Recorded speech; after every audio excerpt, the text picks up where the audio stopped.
قال تعالى: يا أيها الذين آمنوا لا تدخلوا بيوتا غير بيوتكم حتى تستأنسوا وتسلموا على أهلها ذلكم خير لكم لعلكم تذكرون. من إكرام الله تعالى الاستئذان أن شرع له Mga kaasalan sa pagpapaalam. Mula sa pagpaparangal ni Allah sa mga tao ay pagsasabatas ng mga patakaran at ang mga kaasalan sa pagpapaalam upang mapangalagaan ang pribado ng bawat isa. At mula sa mga patakaran at mga kaasalan sa pagpapaalam, una, pumili ng tamang oras para sa pagbisita. Nararapat sa isang mananampalataya.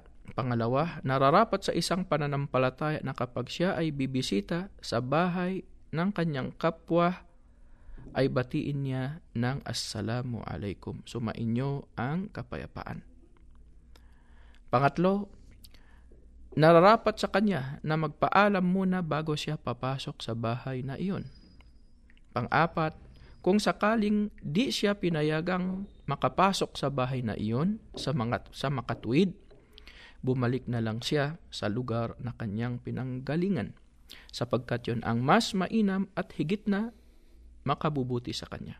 Panglima, maaaring pumasok at mamahinga ang isang mananampalataya sa bahay na hindi tinitirahan kahit na siya ay hindi nakapagpaalam. At gayon din ang pagpapaalam sa mga maharim, ang ugnayang kamag-anakan na hindi maaring pakasalan, upang maiwasan ang pagtingin sa kanilang aura, maselang bahagi na hindi maaring makita. Dumating ang isang lalaki kay Abdullah bin Mas'ud, kalugdan nawa sila ni Allah, sinabi niya, Ako ba ay magpaalam sa aking ina? Sinabi ni Abdullah bin Mas'ud, may mga pagkakataon ang ating mga ina na ayaw nilang makita ng sinuman.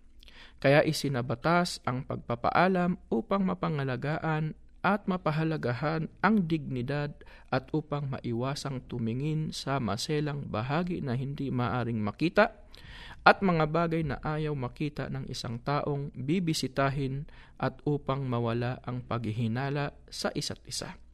Sinabi ng Propeta Muhammad, sumakanya ang pagpapala at kapayapaan, tunay na isinabatas ang paghingi ng pahintulot upang mapangalagaan ang paningin ng mga tao.